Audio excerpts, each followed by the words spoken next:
Vai melhor lá, não tá funcionando mesmo. Você consegue falar um pouquinho alto para ela ouvir? Meu nome é Geraldo. Minha pergunta é o seguinte: vimos numa pesquisa que as políticas públicas sofreram um apagão em relação à população LGBT+. Por quê? Então, primeiro, em relação ao álcool e drogas, né? Não tem uma relação da vítima ser usuária de álcool ou drogas. Claro que quando a pessoa usa álcool ou drogas, ela se coloca em mais situação de vulnerabilidade, né? Então, se ela se coloca mais em risco, digamos assim, né? Por ela estar embriagada, por exemplo, ou por ela estar sob efeito de drogas, ela acaba se colocando em situações de mais risco. Então, ela pode sofrer mais violência LGBT. A mesma coisa o agressor. Não tem uma relação direta do uso de álcool com a agressão. O que tem é que o álcool e a droga, ele é um gatilho. Então, a agressão já aconteceria porque tem aquela coisa do machismo envolvida, aquela questão de gênero envolvida. E o álcool acaba provocando aquilo. É o gatilho que leva a praticar aquela violência. Tá? Que a nossa pergunta é, se as pessoas que já foram, se tiveram esse envolvimento, se Então, não necessariamente. tem pessoas que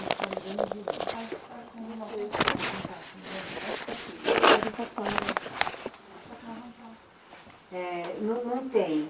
Não tem esse envolvimento direto. O envolvimento, o que tem é que pessoas que usam álcool e droga ficam numa situação de maravilha. Tá bom? E a sua pergunta é se houve um apagão, né? Houve um apagão. E por que houve esse apagão? Porque agora tem uma história de falar que não se pode falar de gênero, né? Que não pode falar de gênero. Que se falar de gênero, a criança vai virar gay. Né? Que se falar de gênero, a criança vai virar LGBT. Né? Que as escolas não podem tratar desse assunto. Só que quando a gente está falando de gênero, a gente está falando de tudo isso que a gente está falando agora. A gente está falando desse patriarcado, né? A gente está falando do machismo, a gente está falando das conquistas feministas. Então, quando a gente fala disso, a gente está movimentando todo esse assunto. Né? E a gente está levando conhecimento para as pessoas entenderem por que elas estão agindo, por que os outros estão agindo dessa forma ou não.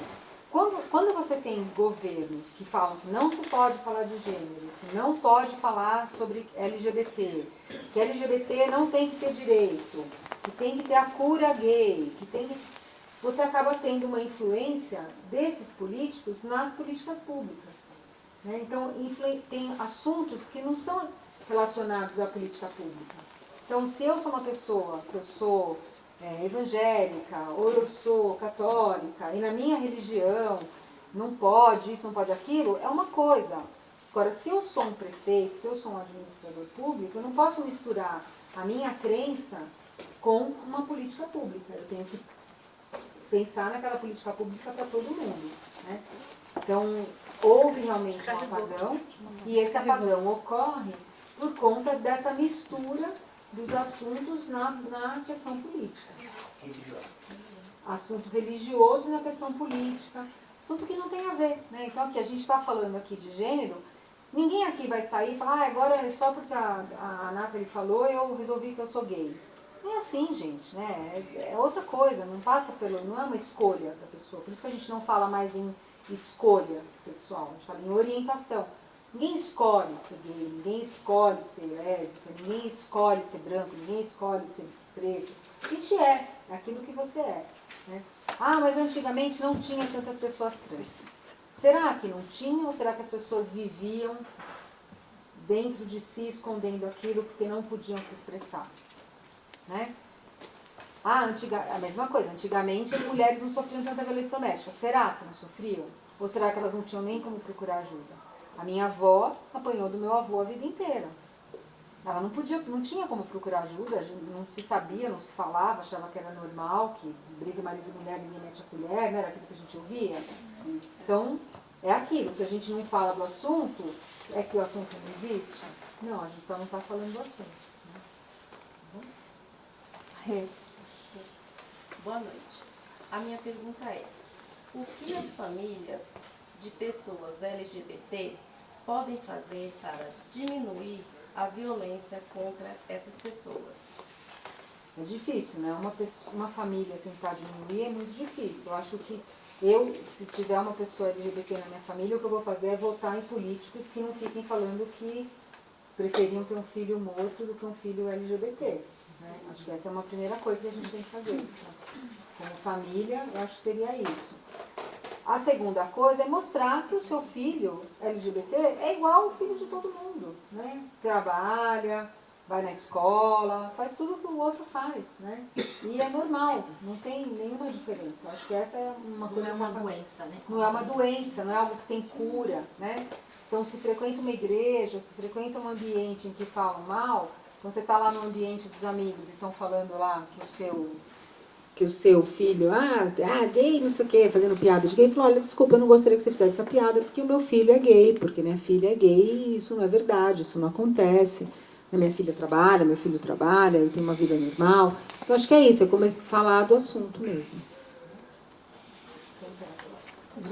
Tá bom? Agora, grupo 4. A Mari veio? Não. Eva.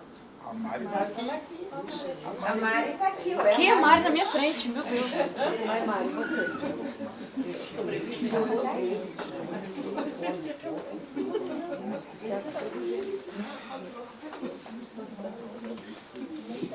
Boa noite, eu sou a Mari.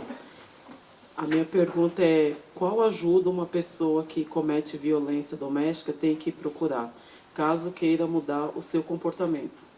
Agora ele fazer a linha aqui, faz as duas juntas. Boa noite, meu nome é Edmundo.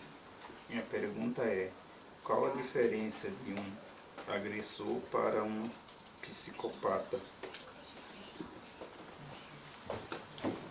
Então, você quer saber a vítima da violência, que ajuda que ela tem que procurar, ou o autor da violência? A pessoa que faz a violência, qual ajuda que ela Comete. O que comete a violência, então. É muito difícil. Sozinho, normalmente, ele não consegue. Né? Por que não consegue? Por conta desse caldo que eu falei, que é o machismo estrutural. Né? Então, é muito difícil ele conseguir romper com aquele padrão. Então, qual é a ajuda que ele pode buscar? Tem vários grupos que chamam grupos reflexivos. São grupos reflexivos de reeducação familiar. Então, são psicólogos que fazem essa conversa e que vão fazendo com que ele entenda por que ele toma aquelas atitudes. Né? E daqui a pouquinho alguém vai perguntar sobre filho, né? Se tem essa situação também. Eu não vou nem responder ainda, mas essas questões, ele tem que entender por que ele age daquela forma. Ele não vai entender sozinho, ele não vai conseguir entender sozinho. Então ele precisa realmente de uma ajuda psicológica. Né? Então é procurar um psicólogo para ele entender de onde vem aquela agressividade, por que ele está descontando aquela agressividade naquela mulher. E aí ele consegue se curar, digamos assim. Tá? E a sua pergunta, deixa eu ver o que eu tenho aqui, peraí, deixa eu lembrar. Número 4 de mundo. Qual a diferença de um O agressor agressor? para um psicopata. Então, a gente tem muita ideia de imaginar que o agressor de mulher é um psicopata, é um doente, é alguém muito diferente, um monstro. Não é. É o homem normal. É o homem que trabalha. 99,99% dos casos de agressor, ele trabalha, ele tem emprego, ele tem família, ele tem amigos. Então, assim, não é nada de excepcional. Ele só dirige a agressividade dele para a mulher. No trabalho, normalmente ele é ótima pessoa. No fórum, vai lá um monte de testemunha falar que ele é gente boa, que no trabalho ele é super tranquilo. Os amigos do futebol dizem que ele é super tranquilo. Só que quando chega em casa, ele agride a mulher. O chefe briga com ele não bate no chefe. O cara do bar, ele perde lá no jogo de sinuca, ele não bate em quem ele perdeu no jogo de sinuca. Ele chega em casa e agride a mulher. Por quê? Ele se sente no direito de agredir a mulher. Por quê? É esse sentimento que a gente fala, né, de sentimento machista, de posse, de que a mulher é a mulher dele. Então ele pode fazer o que ele quiser com aquela mulher, inclusive agredir. Então, tem uma diferença muito grande. Né? Psicopata é uma doença. Muito poucas pessoas são psicopatas, mas muitos homens são autores de violência contra a mulher. Homens normais. Respondi? Ele tem prazer, né? Ele tem um prazer. Às vezes não é nem prazer, viu? Às vezes o homem agride a mulher e em seguida ele já se arrepende. já se arrepende, já pede desculpa, já fala que vai se tratar, mas ele não consegue não agredir. Porque ele vem de uma educação, ele vem de uma exigência social e ele acha que ele pode fazer aquilo, entendeu? Acho que agora cabe a pergunta da Eva.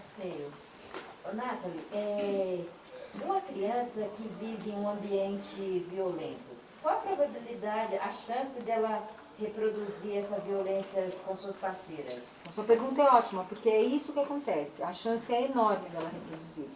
Então, não só o menino que vê o pai agredindo, o tio agredindo, ele tem uma probabilidade muito maior de ser agressor, como a menina que vê a mãe sendo agredida tem uma probabilidade muito maior de ser vítima. Porque acontece uma coisa que chama normalizar a violência. É tanta violência, é todo dia aquilo, é tanta gente em volta praticando, que ele acaba crescendo achando que aquilo é o normal. Que aquele é o jeito que você soluciona o problema. E a menina acaba achando que aquela é a solução normal, que casamento é assim mesmo. A mãe dela é agredida, a irmã mais velha é agredida, a tia é agredida, a avó era agredida. Ela acha que aquilo é normal, então ela aceita aquela violência. Então é muito difícil, a gente tem que romper com essa violência.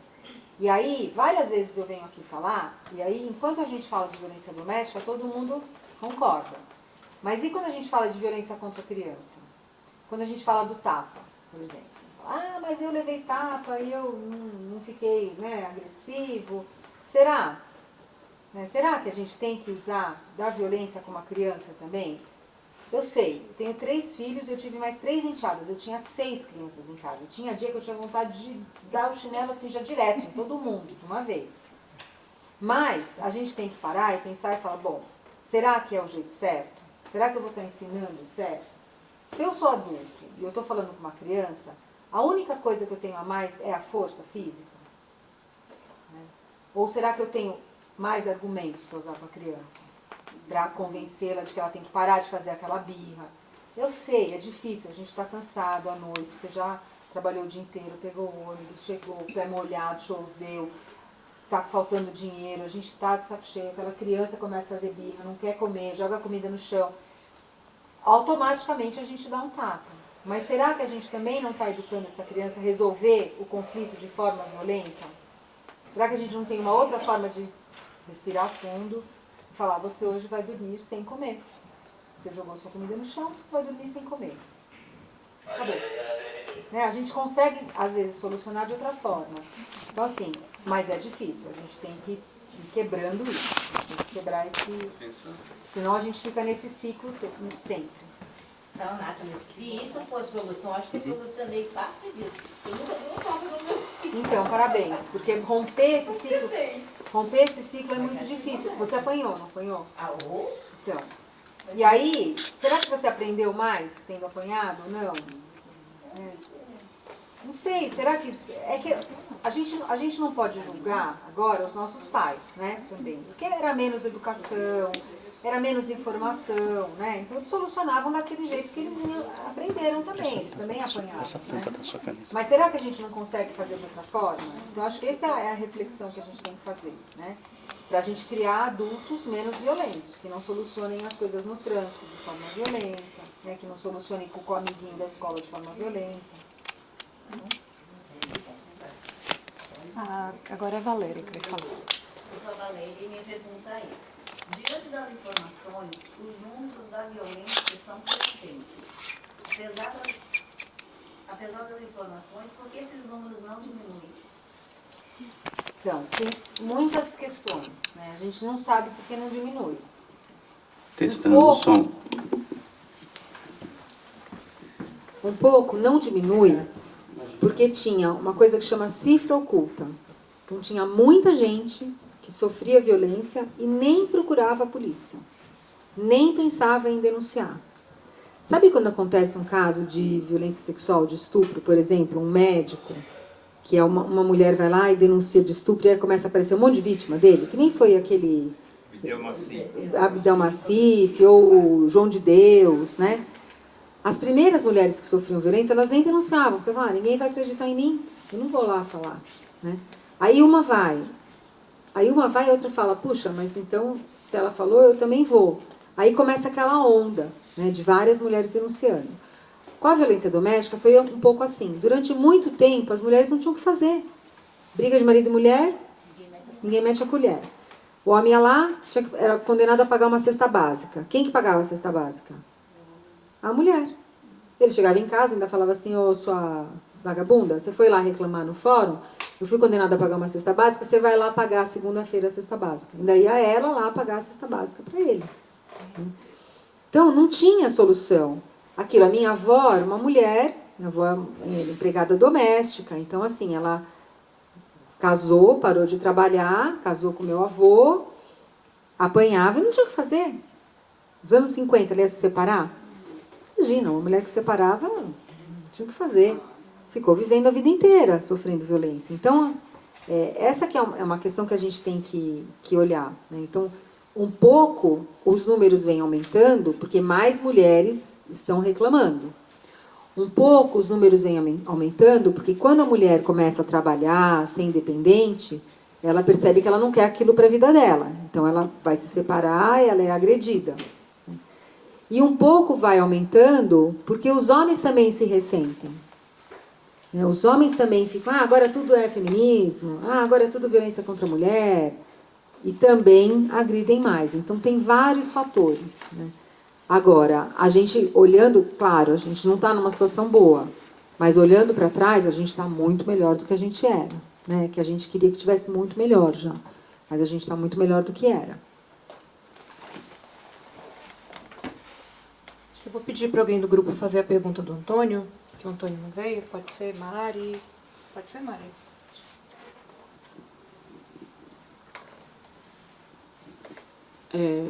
O que você acha da frase mulher gosta de apanhar? Então, as pessoas falam isso porque a mulher não se separa, né? Porque ela volta com o agressor. Então, para a gente entender por que a mulher volta, por que dizem que a mulher gosta de apanhar porque ela volta, a gente tem que entender o que acontece, né? Então, quando uma mulher sofre agressão, a agressão não é assim que eu fui para a balada, conheci o cara, ele me deu um tapa e eu fiquei apaixonada. Não é, né? A agressão, ela vem aos poucos, ela vem num crescente. Então, primeiro, o homem começa controlando aquela mulher, né? Então, começa a namorar, a gente foi educada para achar que ciúme é uma coisa boa.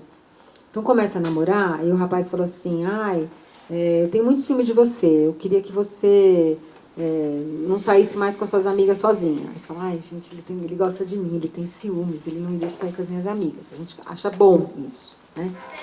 Então, esse homem, ele vai primeiro começar a fazer esse controle nessa mulher. Então, e começa sutilmente, né? Então, não é assim que ele proíbe a mulher de fazer tudo. Não, ele começa assim, olha, puxa bem, você está indo para o EJA à noite, você sai às 10h15, é tão perigoso pegar o ônibus essa hora, não é melhor você parar de estudar? Volta daqui uns anos você fica mais tranquilo, daí você volta, aí você para de estudar.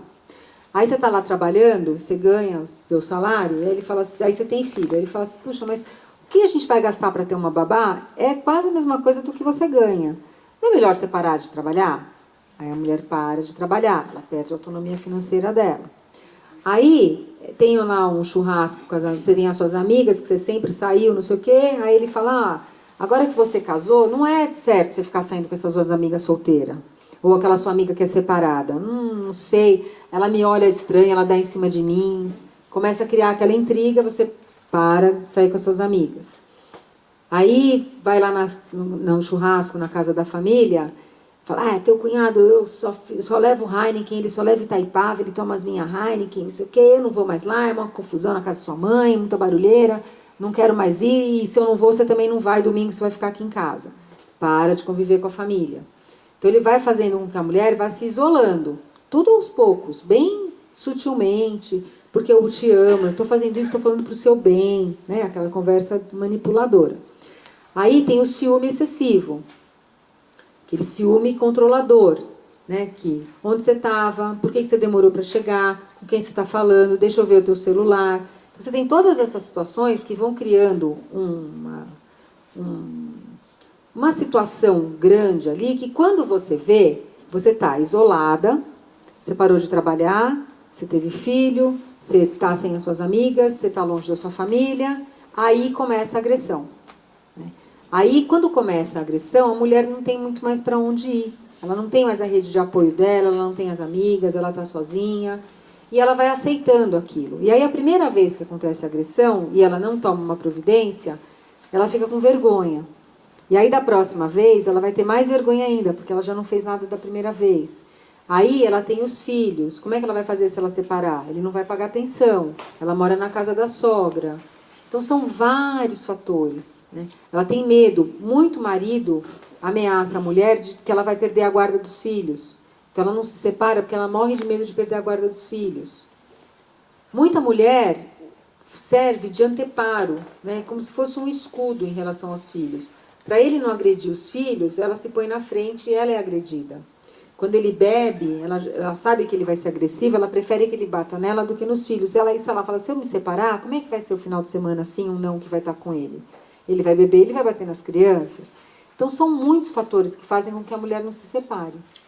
Vergonha, medo de que a violência seja pior ainda, medo em relação aos filhos. E aí essa mulher, às vezes, ela volta. Porque ela não quer se separar, muitas vezes. Ela só quer parar de sofrer violência. Isso é uma coisa que a gente precisa aprender. Mulher em situação de violência, ela quer parar de sofrer violência. Ela não quer se separar. Se para isso ela precisar se separar, ela vai separar. Mas se ela puder só parar de sofrer violência e continuar casada, melhor. Melhor para ela, melhor para os filhos, melhor para ele, melhor para todo mundo. Então essa mulher, ela volta com esse homem, ela acredita nesse homem. E aí a sociedade fala, ela voltou porque ela gosta de apanhar. É muito mais fácil culpar a mulher do que culpar o homem, né? Então culpa a mulher. Eu tenho uma pergunta. Isso também tem um pouco de dependência também? Tem todo tipo de dependência, desde a dependência financeira até a dependência emocional. Ela não ficou sozinha? Ela não ficou sem ninguém? Esse homem não vai incutindo na cabeça dela um monte de coisa? Quando eu casei com você, você era magrinha, agora você tá velha, você tá acabada, ninguém vai te querer, você tá gorda, você tá velha, você é burra. Não vai achar ninguém. Você não vai achar ninguém, se não fosse eu, você estava solteira até hoje. Então, isso tudo que a mulher vai ouvindo vai afetando a autoestima dela. Ela vai ficando insegura, ela acha que ela não vai conseguir mesmo, né? Então, ela acaba ficando com esse homem. Agora a gente vai começar o grupo 5, né? Erivânia, Amanda, Sil, Rai e a Cláudia. Quem quer começar do grupo? Vai, Vânia. Acho que pode ser uma pergunta de cada vez, tá no ritmo bom, Tá. né? Meu nome é Vânia e a minha pergunta é, pelo seu conhecimento, o que mais motiva uma agressão doméstica? O que vocês acham que está na base da violência doméstica? O que é o motivo pelo qual a mulher é agredida? É o machismo. É isso. É o machismo. É o homem achar que ele pode fazer aquilo. A mulher é dele, ele faz o que ele quiser, inclusive matar. É dele, a mulher. Então é esse sentimento de posse. É isso que motiva a violência contra a mulher. Aí depois a gente tem outros fatores. A gente tem a bebida alcoólica, que é esse gatilho, a gente tem o ciúme, mas tudo isso, no fundo, é o machismo, que é o que faz ele agredir a mulher e não o chefe quando ele perde emprego. Ele perdeu o emprego, ele chega e bate na mulher em casa. O que a mulher tem a ver com ele ter perdido o emprego? Ele vai achar um motivo. Eu perdi o emprego porque você não faz não sei o que lá, e aí por isso eu chego atrasado e perdi o emprego. Ou você me amola muito, eu chego com a cabeça quente no meu trabalho e perdi o emprego. Ele vai justificar aquilo botando a culpa na mulher. Mas o motivo pelo qual ele agride é o machismo. É não admitir que o problema está com ele, né, e bota a culpa na mulher e agride a mulher. Amanda?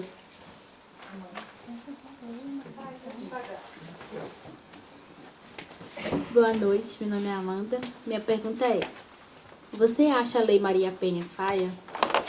Sabemos que muitas mulheres morrem por seus parceiros não respeitarem as medidas colocadas pela justiça.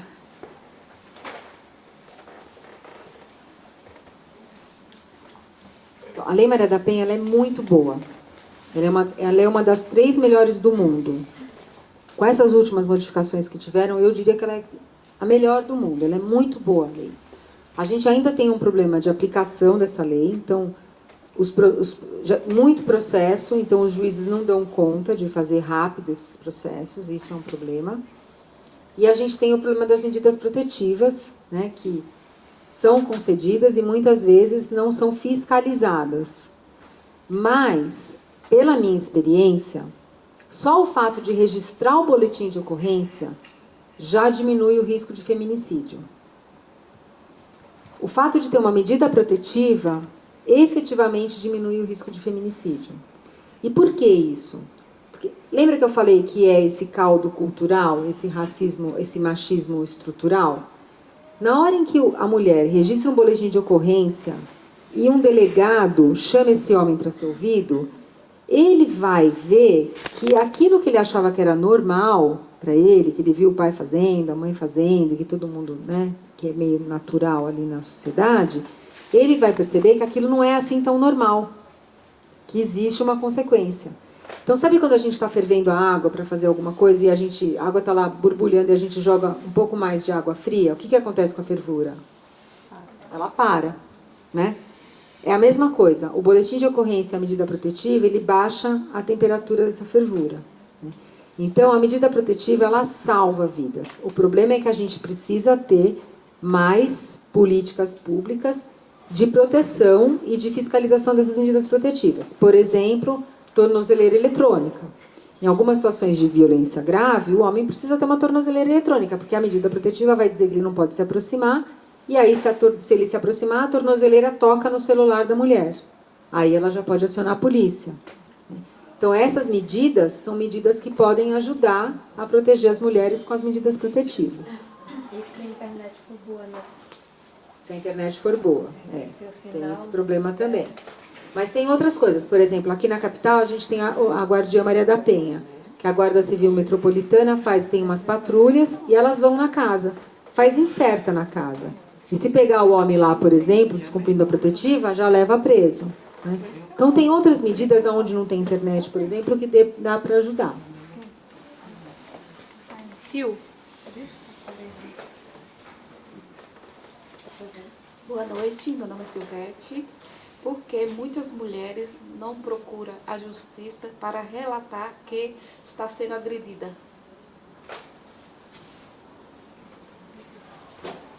Acho que é um pouco aquilo que eu falei quando perguntou, né, que mulher gosta de apanhar. São vários motivos, né? Então, primeiro é esse medo. Ela tem medo que a violência piore. Ela tem medo de não ser ouvida. Ela tem medo da consequência. Então, ela, por exemplo, ela chama a polícia vai lá e leva o marido preso, os filhos ficam chorando. Né? Mãe, você prendeu meu pai, a família dele se volta contra ela. Então, são muitos fatores que fazem com que a mulher não denuncie, né? Não procure a polícia. Mas, basicamente, vergonha e medo. São os dois fatores e dependência, né? Dependência econômica e dependência emocional.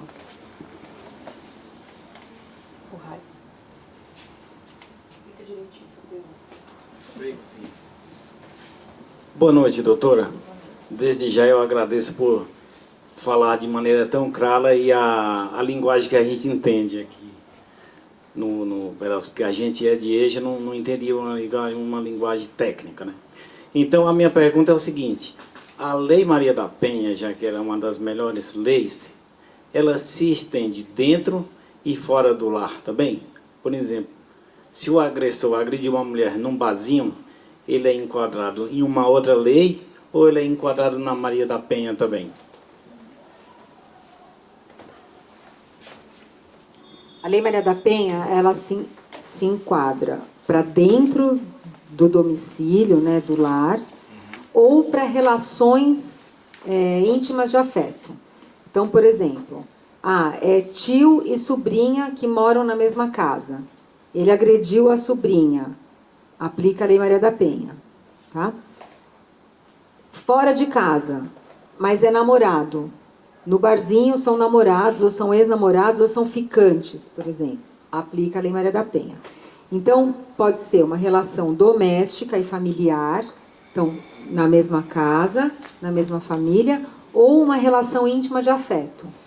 Tá? Então, tem que ter algum tipo de relacionamento. Atual ou passado. Então, pode ser um ex, né? Ex-ficante, mas ele ficou com a menina, já faz 1 ano que ele não fica, encontrou no barzinho e falou, você tá ficando com outro cara, você não devia ficar com ninguém, porque você foi minha, não vai sair de mais ninguém, aplica a Lei Maria da Penha. Tá? Ou dentro do ambiente familiar também. E pode ser aplicado ao homem também, a Lei Maria da Penha? Então, a Lei Maria da Penha ela é uma lei que protege mulher. E aí fala assim, mas por que homem também não é agredido? Homem é agredido, mas o homem, quando ele é agredido em situação de violência doméstica, não é porque existe um machismo, é uma situação independente. Ninguém fala que, marido tem que ser agredido mesmo, o marido faz parte da propriedade da mulher, não existe esse conceito. Existe o conceito da mulher ser propriedade do homem, não do homem ser propriedade da mulher. Então, por isso que a Lei Maria da Penha ela é uma lei de proteção, uma lei contra a violência de gênero, o gênero feminino, que é o gênero que sofre a violência. Tem homem que é agredido? Tem, mas aí entra no Código Penal normal, não aplica a Lei Maria da Penha. Tá? Então, Lei Maria da Penha, homem contra mulher e mulher contra mulher se tiver uma relação íntima de afeto entre elas. Então, se forem namoradas, se forem casadas, companheiras, aí você aplica a Lei Maria da Penha também. Agora, se for 2 irmãs brigando, por exemplo, aí a gente tem um outro caminho lá do Código Penal, mas não aplica a Lei Maria da Penha. Eu quero além dessa pergunta. A Lei Maria da Penha protege travestis e mulher trans também? Isso, a Lei Maria da Penha também se aplica a toda e qualquer mulher. Mulher trans, mulher travesti, é mulher, então aplica a Lei Maria da Penha. Agora, Cláudia. Boa noite, eu me chamo Cláudia. Sabemos que o agressor tem que manter uma certa distância da vítima. Qual seria essa distância e o que pode ser feito para as mulheres se proteger além da justiça? Sabendo que muitas vezes o agressor não respeita a medida protetiva que é dada. Então, a Lei Maria da Penha ela tem essa coisa nova, né, quando ela veio, que ela trouxe, que são as medidas protetivas, que realmente são muito boas. Antes a gente não tinha muito como proteger a mulher, né, porque o crime, a pena era baixa, não dava para prender, e o homem continuava praticando aquelas violências. Agora a gente tem as medidas protetivas. Quais são as mais normais? Afastamento do agressor do lar. Então, tirar ele de casa. Ele é obrigado a sair da casa, ainda que a casa seja dele, ainda que a casa seja da família dele. Se a mulher se ele é agressor, se ela comprova que tem agressão, e se ela tem filhos pequenos, por exemplo, tira ele da casa, até decidir a partilha, até decidir o divórcio, ela fica na casa com as crianças. Então, a primeira medida, afastamento do agressor. A segunda medida, proibição de aproximação. E aí o juiz fixa uma medida, dependendo do caso. 200 metros, 300 metros, normalmente 200, 300 metros, certo? A terceira medida é proibição de frequentar o mesmo lugar que a mulher. Vou dar um exemplo. A mulher sempre frequentou a mesma igreja. Ele nem ia na igreja. Ele não gostava de ir na igreja, não gostava do pastor, não gostava do padre, ficava lá vendo futebol, nunca frequentou a igreja. Quando ela resolve separar, ele passa a frequentar a igreja. Só para ir lá amolar a paciência dela. Ou, nunca veio aqui buscar você no EJA. Você sempre saiu, foi sozinha para casa. Na hora que você pede a separação, ele passa a vir aqui e ficar na porta do EJA.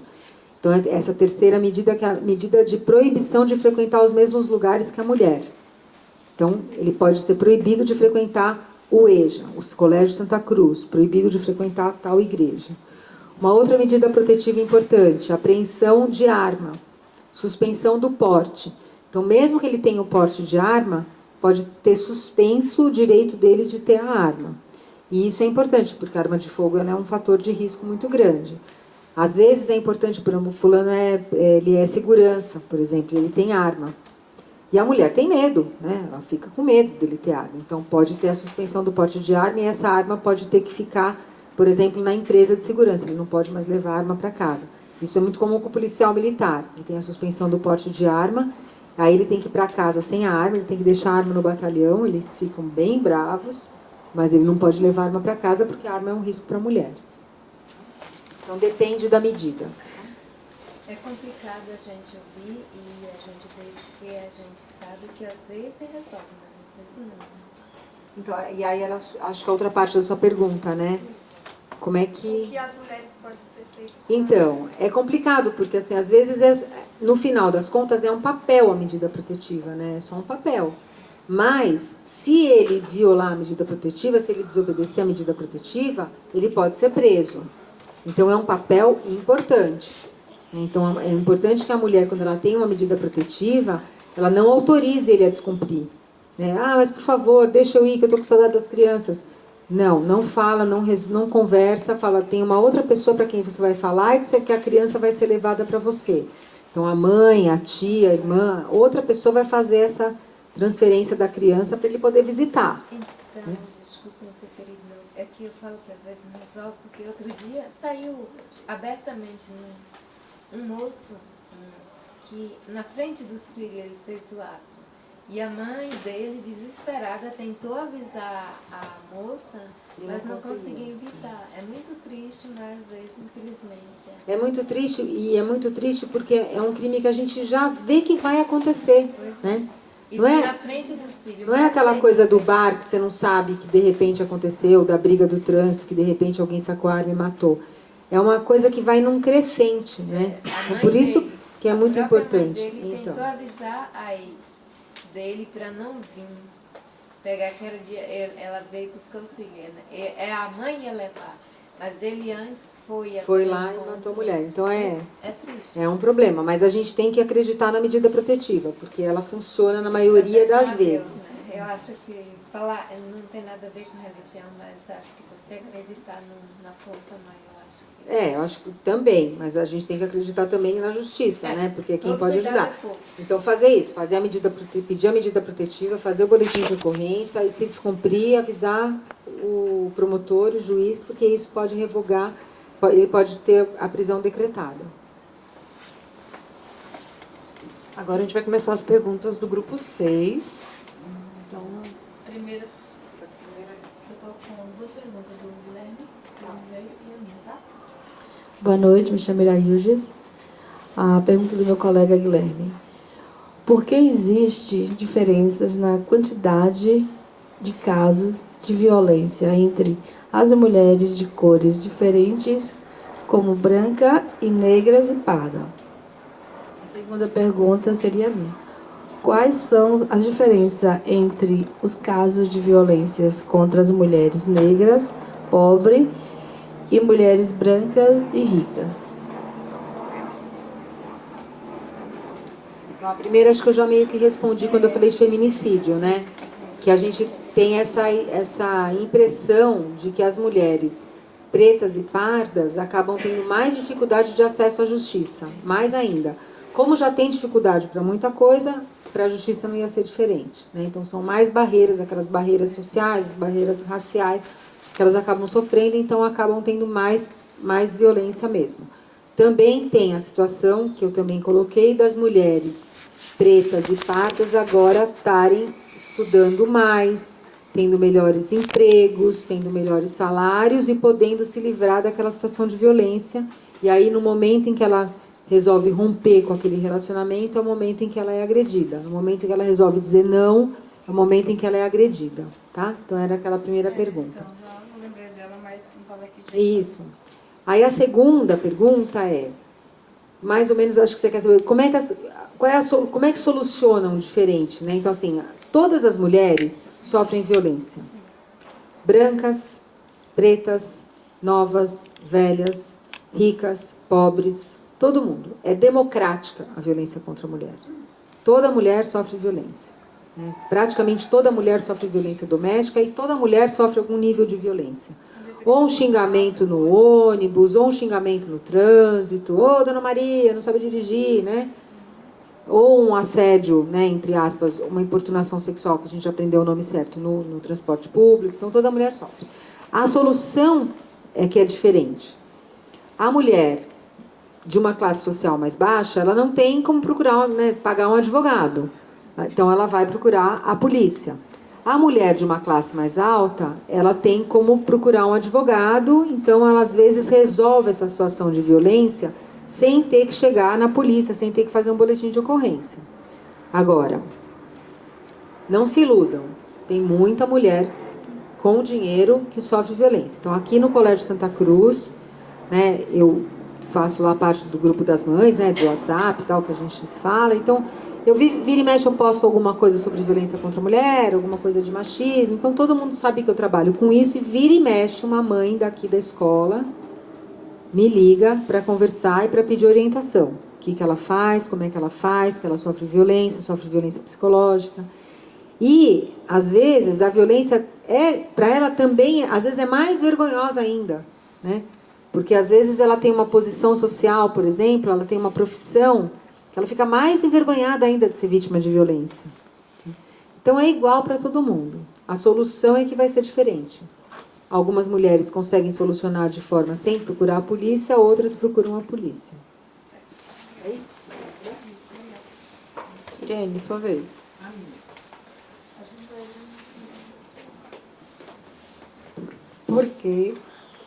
Porque as mulheres negras sofrem, as mulheres negras pardas são mais violência na comunidade.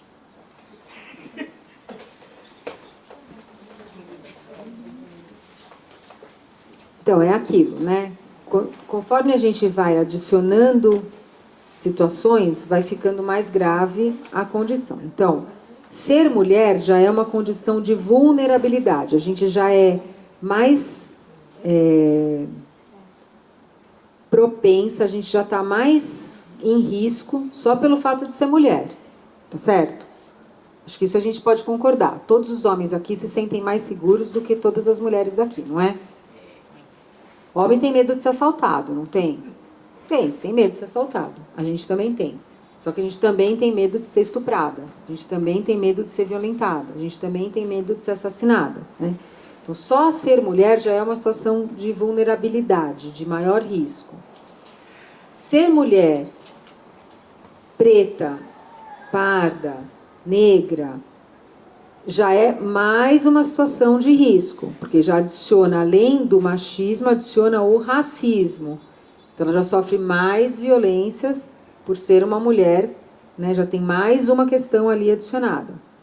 Ser uma mulher pobre, mais uma questão ainda adicionada, né? Porque a mulher que tem uma condição financeira, em última análise, ela pode ir embora, pegar um hotel, ir para um flat, né? Uma mulher pega o carro, ela tem carro. Uma mulher uma condição financeira mais difícil, ela já vai ficar mais difícil até ela fugir desse homem. Então, são situações que vão se sobrepondo, uma camada em cima da outra, como se fosse um bolo, né? Uma camada, mais uma camada, mais uma camada, e isso acaba acarretando um risco muito maior para essa mulher. As pretas, aí as pardas sofrem menos violência, porque elas são brancas. Então, lembra que eu falei do começo do Brasil, como é que o Brasil foi formado, dos povos escravizados, dos negros que foram trazidos da África, de como a mulher era um objeto, né, como o dono do engenho tratava a mulher negra como uma propriedade dele. Então, isso tudo fica na nossa história, vem aqui, fica no nosso cotidiano. Então, a mulher, no espaço público, ela já é mais vítima de violência, e a mulher negra é mais vítima ainda, como se ela fosse menos detentora de direitos do que a mulher branca. Agora, Rose.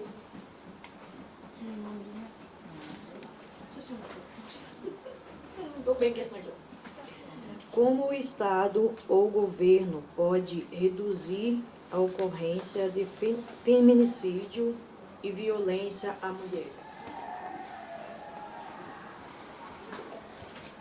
O governo acabou de lançar agora uma campanha antifeminicídio, né? E nesse pacote antifeminicídio, uma das coisas que aconteceu foi esse aumento da pena, né? Então, acho que esse é um primeiro fator.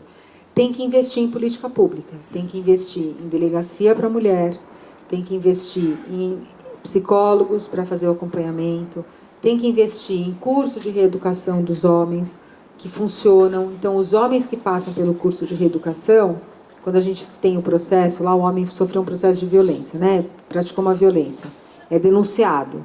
A gente pede para o juiz para obrigar ele a participar de um curso de reeducação. Quando ele participa do curso de reeducação, a reincidência, ou seja, ele não pratica de novo aquele fato. Ele para de praticar aquele fato, porque ele entende aquela dinâmica. Acho que você que perguntou do psicólogo, né, do tratamento para esse homem. É isso, ele entende aquela dinâmica, ele entende que ele vem de uma família violenta, ele entende que ele viu o pai agredindo a mãe, ele entende que o problema dele não é a mulher, que o problema dele é um outro, ele entende que ele tem que parar de beber, controlar o uso de droga. Então ele entende toda essa dinâmica e aí ele para de praticar essa violência. Então, são várias coisas que a gente tem que fazer.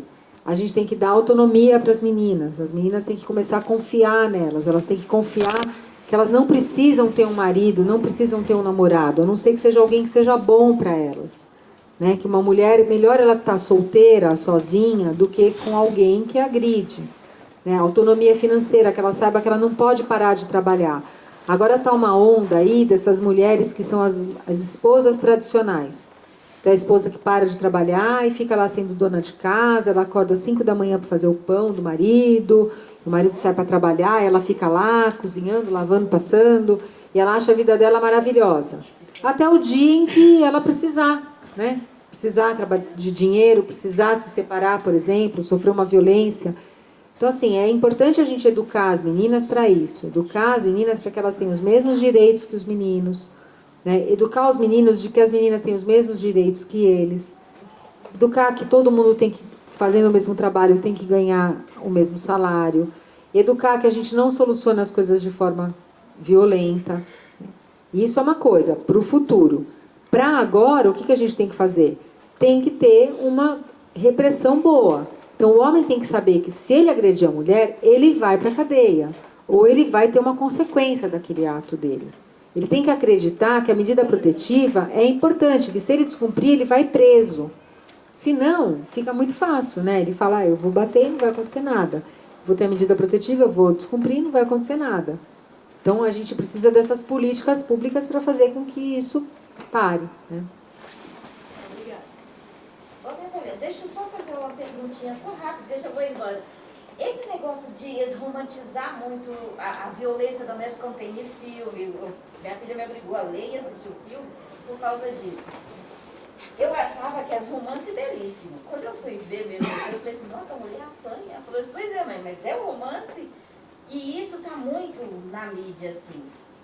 Será que se colocasse ao contrário, colocasse lá a violência de verdade, isso ajudaria? Em vez de romantizar tudo isso, o cara é legal, leva flores, ele bate, mas ele dá flores, ele bate, mas ele dá chocolate. Eu acho que é importante parar de romantizar, né? Mas quer ver como a gente romantiza desde criança? Quem conhece aqui a história da Bela e a Fera? Todo mundo, né? É linda, ela é uma princesa, não é? Gente, a história da Bela e a Fera, a Bela é uma moça que é sequestrada por um monstro e fica presa lá enquanto não acontece sei lá o que. Olha que história mais doida. E aí, com o amor dela, ela vai salvar aquele monstro que vai virar um príncipe encantado. Não é? Se a gente parar para pensar, ela vai, com o amor dela, salvar aquele príncipe. Então, a gente é educada a acreditar que se a gente amar muito aquele monstro, ele vai virar um príncipe encantado. Se a gente beijar o sapo, ele vai virar um príncipe encantado. Aí a gente passa a vida beijando sapo. Nunca vira príncipe. Não é? Sem contar ainda, e ainda tem a história do Gastão ainda, que é um cara xarope 100% machista, né? Então, antes dela ir embora, vamos fazer a foto. Daí ela sai na foto também. Duas perguntas, né? Acho Beth que e tem que ir, Eliana. né? Você quem quer agora? Duas perguntas, dá ou não? Deixa eu ver. Ela vai embora daqui a 5 minutos. Mas a gente tira a foto antes de ir embora.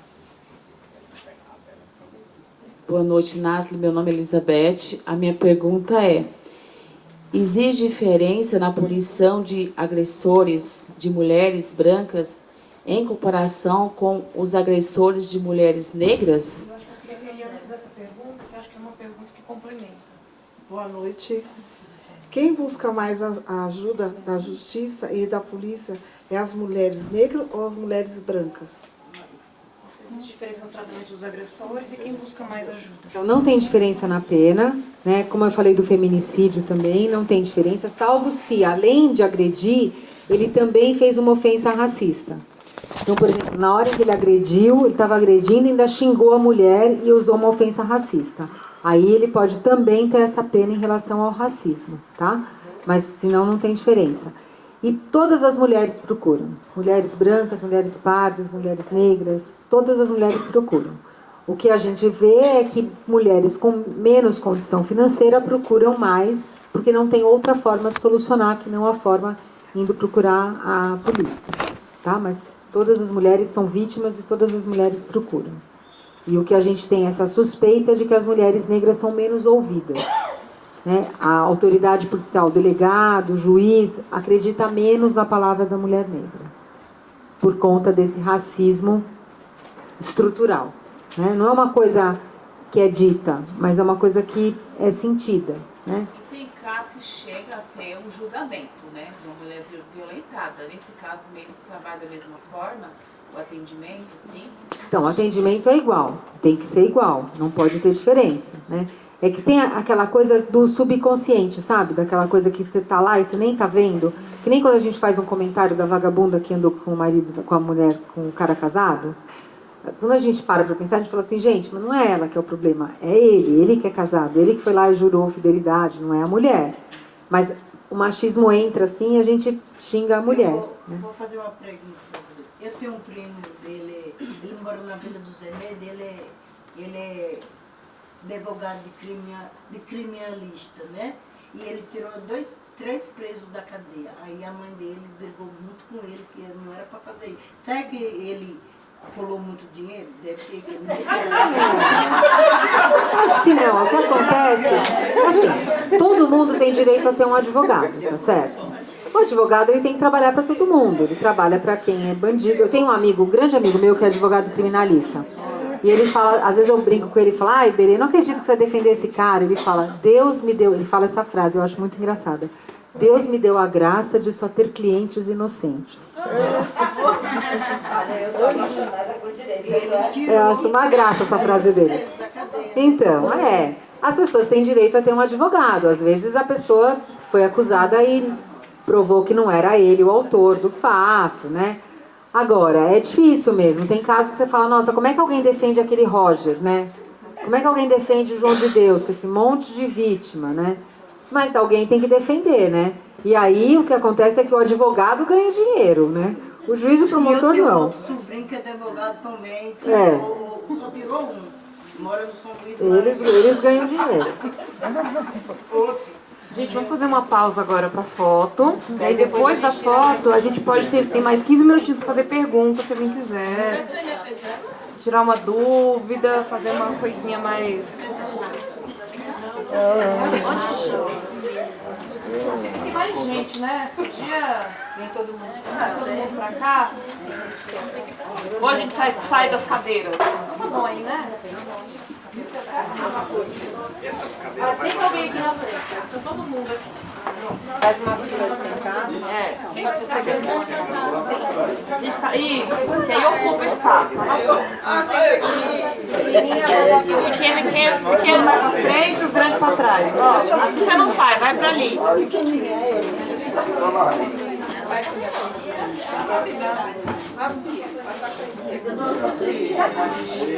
Um pequeno do canto aqui. Peraí, ó, tem que chegar um pouquinho mais. Você.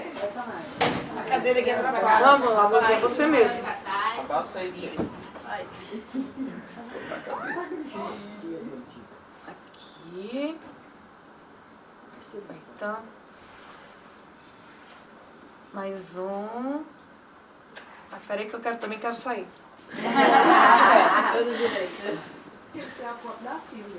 Eu não tô tirando foto não, gente. Eu não tenho idade. Eu não tenho idade certa, entendeu? Tem quem tira? Eu tiro. Ai, meu Deus do céu. É bom ter alguém jovem. Vou mudar aqui, né? Tira um selfie pra você sair também. Eu? Mas eu queria eu não sair. Vira que eu quero. Ah, meu Deus do céu. Eu já tirei. Então tira. Vai, Vai todo mundo. Peraí. Bom, ela não pega todo mundo. Deixa eu tirar, vai. Aí, algum jovem. Olha, tira. Rapaz jovem. Olha, tira.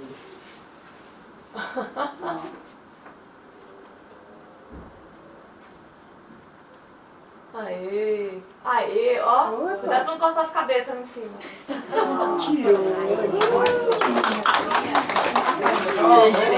Uma idade certa de selfie.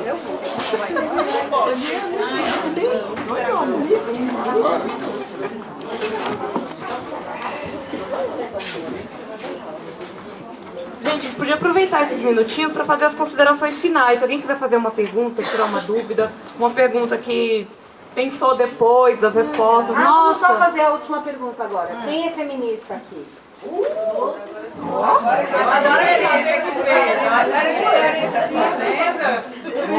pra levantar os braços. Fizemos chá revelação de feminismo. É verdade. Então, se alguém tiver mais alguma pergunta, alguma dúvida, quiser perguntar alguma coisa, né? Que não estava no script, aproveita, aproveita. Quanto ganha? Pergunta. Microfone aberto. Todo mundo estava cheio de perguntas para fazer. Quer saber quanto ganha promotor de justiça? É isso? Você quer ser promotor de justiça, amor? É difícil ser promotor de justiça. Pode falar o salário inicial, ué. O salário inicial, acho que 22 mil reais é o salário inicial. É um bom salário. Não pode ter nenhuma outra profissão, eu só posso ser promotora de justiça, eu posso ter uma profissão de professora. Então, além de ser promotora, eu posso também dar aula em um lugar só. Não posso advogar, não posso fazer mais nada. Qualquer coisa, eu posso ter um outro cargo de professora só. Mas eu não posso, por exemplo, não posso ter um negócio meu, eu não posso ter nenhuma outra função, nenhuma outra fonte de renda. Só essa, mas é um salário muito bom, né?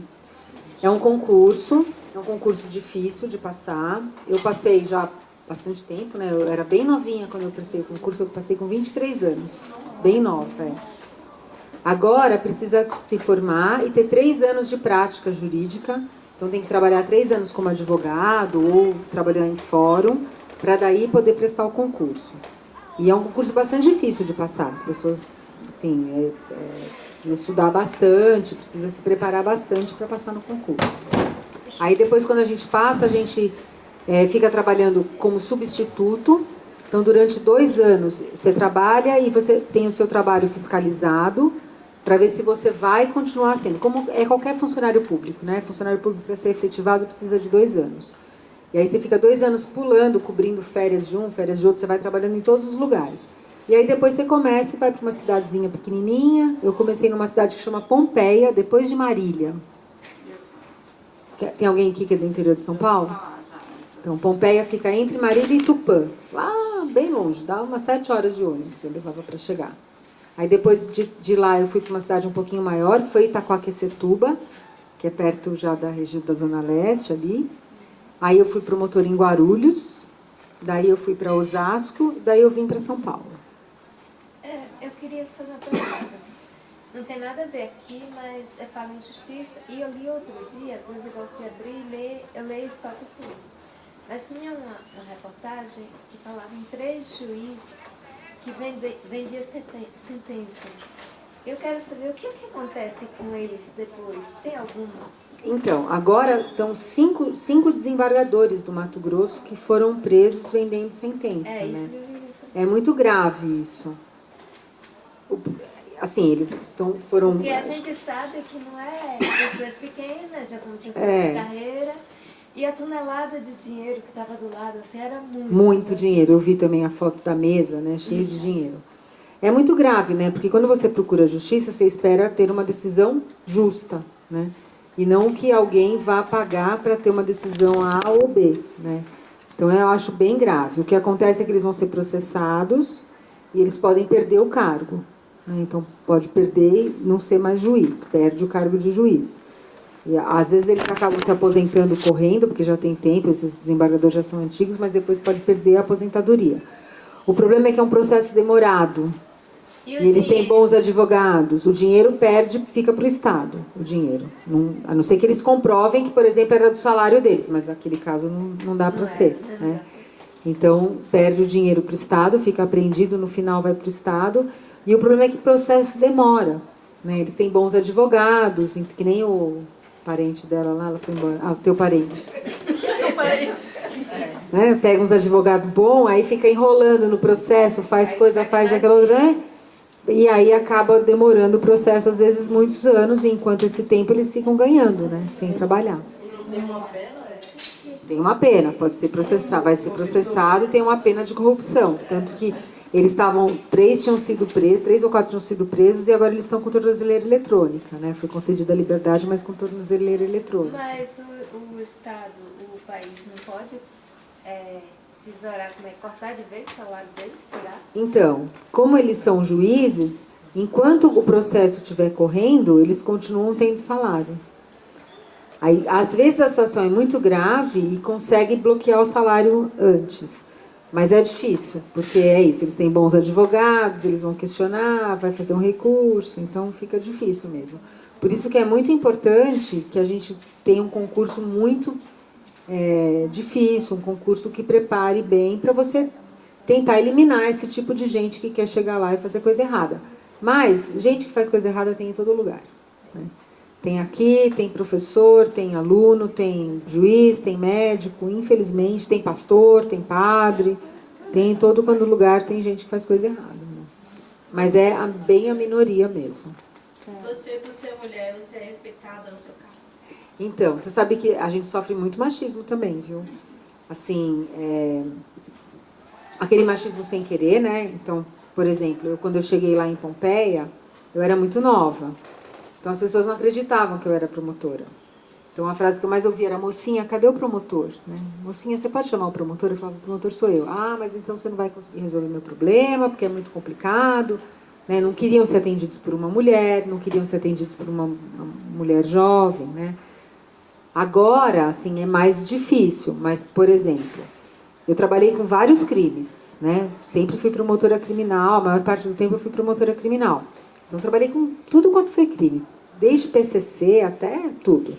Os lugares em que eu mais sofria, assim, agressão verbal foi na violência doméstica. Era impressionante, porque eu tratava com o réu do PCC e ele respeitava. O réu de violência doméstica ofendia. Chegava lá na hora, era grosseiro, mal educado com a gente. Então você vê como o machismo lá estava muito mais forte, né? Queria fazer uma pergunta. O estupro, como é que fala? O estupro só acontece com o homem? Assim, um homem estuprar uma mulher? Porque um dia eu saí de casa para trabalhar e aí eu parei em frente a um prédio e saí uma moça, né? Aí eu fiquei aguardando ela, perguntei para ela se eu podia acompanhar ela até um ponto. E eu não estava bem, estava passando mal. E ela me perguntou o que era, eu falei. Aí ela perguntou se aconteceu, foi com homem ou foi com mulher. Aí eu falei assim, foi com homem. Ela falou assim, eu falei assim, por que a pergunta? Ela falou assim, que pode acontecer com mulher também. Aí eu fiquei sem entender. Então, o estupro o que é o estupro? É você manter conjunção carnal de forma forçada, então relação sexual. Então aí só dá para ser homem com mulher, né? Ou ato libidinoso diverso da conjunção carnal, que é qualquer tipo de manipulação, por exemplo. Então, tanto uma mulher pode praticar, como um homem pode praticar. E tanto uma mulher pode ser vítima, como um homem pode ser vítima, né? Então, é muito comum, por exemplo, é muito raro um homem ser vítima de estupro, um homem adulto. É que onde eu morava... Mas uma criança, um menino ser vítima de estupro é razoavelmente comum. É que onde eu morava aconteceu com um homem mesmo, um homem velho, criado, barbudo, né? Aconteceu isso. E esse dia ela me fez essa pergunta, eu aguardei ela, né? Ela me fez essa pergunta e eu queria tirar essa dúvida, entendeu? Porque eu achava que era só com homem que acontecia isso com mulher, não com a mulher com mulher, entendeu? Então, é mais raro, né? É mais raro, assim como a importunação sexual do ônibus lá. É mais comum um homem importunar a mulher do que uma outra mulher importunar a mulher. Né? Mas, em tese, pode acontecer. Pode acontecer de uma mulher passar a mão numa outra mulher, ela praticou importunação sexual. Ou pode acontecer de uma mulher praticar algum ato sexual com outra mulher e praticar de forma violenta e ser um estupro. mas é bem mais raro. É que ela me falou isso, eu queria tirar essa dúvida. Mas complementando a pergunta dela também, uma coisa que tem, seria que o estupro de homem não é visualizado porque eles não vai, porque eu conheço caso de homem que já foi Também, estuprado fica com vergonha, né? E aí tem mais vergonha ainda e acaba não levando. Mas é muito comum, quando o homem é vítima de estupro, que outro homem seja o agressor também. Mas nesse caso foi. Então. É difícil uma mulher estuprar um homem, é muito, muito raro. Salvo uma mulher adulta estuprar um menino, né? Criança. Nesse caso foi um homem que estuprou Um homem que estuprou outro homem. Aí, por causa do machismo, ele tem ainda mais vergonha de denunciar. Eu conheci a mãe dele, né? E, gente, uma coisa que eu não falei, que é legal falar, a última coisa, né, que a gente já tem uns minutinhos. A gente fala muito do machismo matar a mulher, né? A gente aqui falou bastante aqui do machismo, como o machismo faz mal para as mulheres. Mas o machismo, ele faz muito mal para os homens também. Quer ver? Por exemplo, eu vou lá com a Mari num bar, né? A gente vai lá tomar uma cerveja agora, saindo daqui, vamos tomar uma cerveja. Aí a gente tá lá na mesa, tranquilona e tal. Aí vem uns caras meio bêbados e começam a mexer com a gente. O que a gente vai fazer? Eu vou chegar pra Mari e falar assim, Mari, vamos embora. Já deu, né? Já, vamos embora. O ambiente não tá bom. Vamos embora. Aí a gente vai pra casa, tudo certo. Uma outra situação, eu tô com meu namorado no bar. A gente tá lá bebendo. E um cara vem mexer comigo. O que meu namorado vai fazer? O que se espera que meu namorado faça? Vamos embora? Vamos para casa? Ou esperam que ele vá lá tirar satisfação com o cara? Esperam que ele vá lá tirar satisfação, não é? Homem que é homem não deixa a mulher não sei o quê. Homem que é homem vai tirar satisfação, não leva desaforo para casa. Aí ele vai e se coloca numa situação de risco. Porque aquele cara pode estar armado, por exemplo, ou pode estar com os amigos. Então coloca ele numa situação de risco. Né? A gente vê como meninos se colocam em situação de risco. A gente vê esses vídeos, às vezes, no Instagram, de homem fazendo umas bobeiras, botando uma escada em cima da outra, pendurado no fio, vai tomar um choque. Por quê? Se coloca em situação de risco, tem essa coisa de achar que é o super-homem, que não vai acontecer nada com ele. Né? Dirige de forma mais rápida, mais violenta, pega a moto e dirige que nem doido, passa o farol vermelho e morre num acidente de moto. Morre mais acidentes, homens.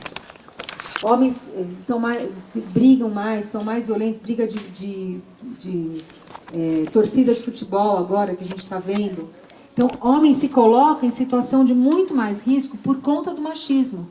Por conta dessa ideia de que eles podem tudo, de que ele tem que tirar satisfação, que ele não pode levar desaforo para casa. Homem é mais vítima de suicídio, porque não fala do sentimento.